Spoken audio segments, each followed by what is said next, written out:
اور پاکستان، انڈیا، بنگلہ دیش میں ہمارے ہاں ایک لفظ پیر، اس کے ترجمے شیخ کا معنی ترجمہ کرتے ہوئے پیر کا لفظ بنا دیا گیا، مگر اس پیر کو ایک خاص معنی دے دیا گیا ہے مخصوص، اس کے اندر بہت سارا بزنس بھی آ گیا ہے اور پیورٹی نہیں رہی، مگر ایکچولی پیر بھی اسی لفظ کا ایک ترجمہ تھا، اسی معنی پر مشتمل لفظ تھا، مگر اس کا مس یوز ہو گیا ہے، اس پر بعد میں بات ہوگی۔ تو شیخ کے بغیر راہ طریقت، راہ حقیقت، راہ معرفت، سلوک اللہ کا سفر طے نہیں ہوتا۔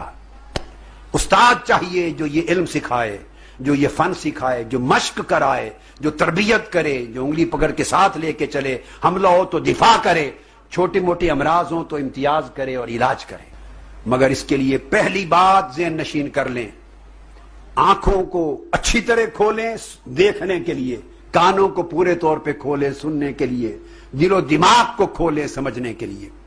یہ ہمارے ہاں کنسپٹ ہے، پاکستان میں، انڈیا میں، بنگلہ دیش، ہمارے خطے میں وہ غلط ہے، اور وہ یہ کہ پہلی بات ذہن میں رکھ لیں، پہلی شرط کہ شیخ ہونے کے لیے کسی کا گدی نشین ہونا لازمی نہیں ہے، یہ قطعی طور پہ واجب نہیں اور لازمی نہیں کہ وہ گدی نشین ہو، کسی مزار پر صاحب سجادہ ہو۔ کیا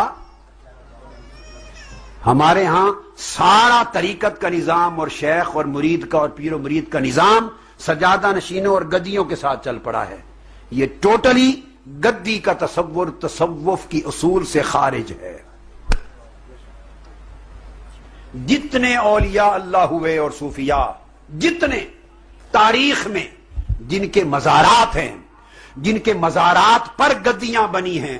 ان مزارات والے اولیاء اللہ میں سے ایک بھی خود گدی نشین نہیں تھا، یہ بات سمجھنے والی۔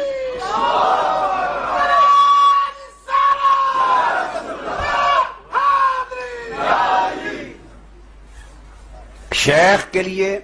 ہرگز ضروری نہیں کہ وہ کسی کا گدی نشین ہو، یہ پہلی بات سمجھ لیں۔ امام حسن بصری رضی اللہ تعالیٰ عنہ کسی کے گدی نشین نہیں تھے۔ حضرت مالک بن دینار ان کے والد غلام تھے، امام حسن بصری کی والدہ ام سلمہ رضی اللہ تعالیٰ عنہ کے گھر خادمہ تھی، والد آزاد کردہ غلام تھا،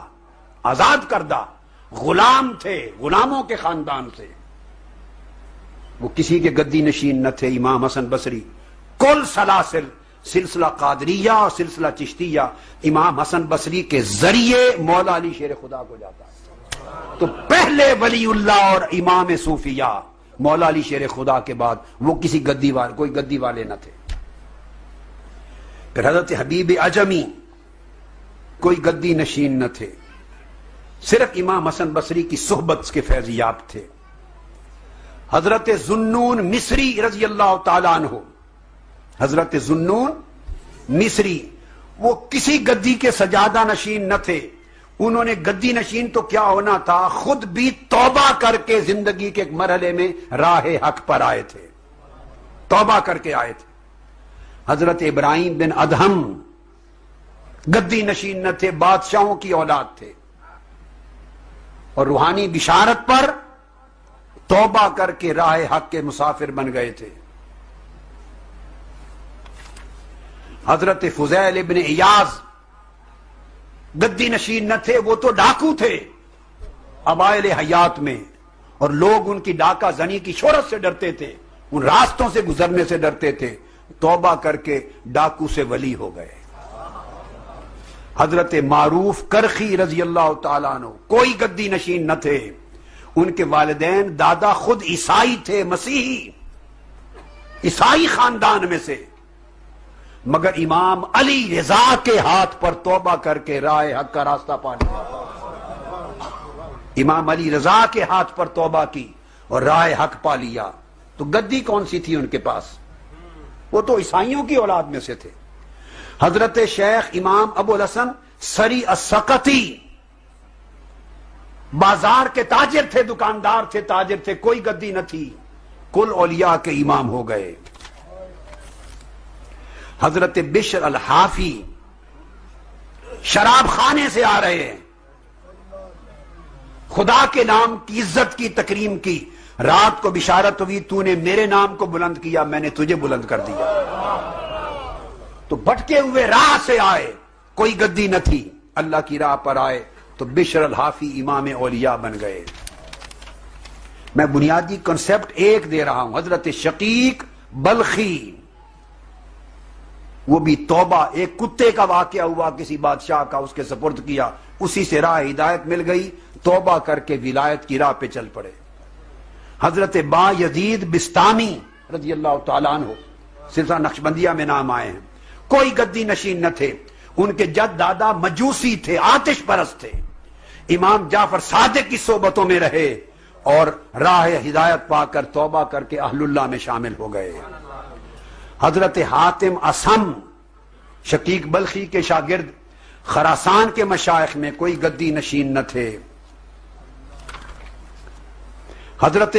ابو القاسم جنید بغدادی رضی اللہ تعالیٰ عنہ،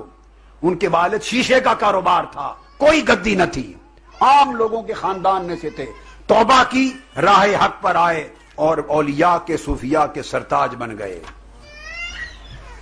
حتیٰ کہ حضرت سیدنا غوث العظم رضی اللہ تعالیٰ عنہ کسی گدی کے سجادہ نہ تھے، ان کے والدین کا مزار تو ایران کے صوبہ جیلان میں تھا اور شہر جیل میں تھا۔ حضرت موسیٰ جنگی دوست کے صاحبزادے، ان کا مزار وہاں کے پہاڑوں میں، اور حضرت امت الجبار ام الخیر فاطمہ ولی اللہ، ان کی والدہ محترمہ مزار جیل میں۔ بچپن میں بغداد چلے گئے تھے،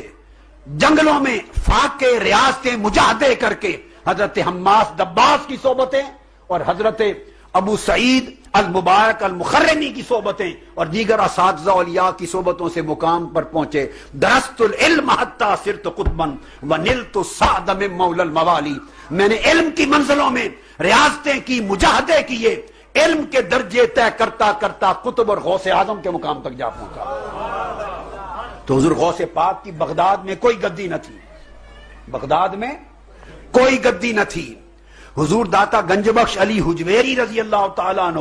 ان کی کوئی گدی نہ تھی، کسی جگہ کے سجادہ نہ تھے، وہ تو غزنی سے چل کے آئے تھے والدین کو چھوڑ کر، تنہا ٹیلے پر یہاں قیام کیا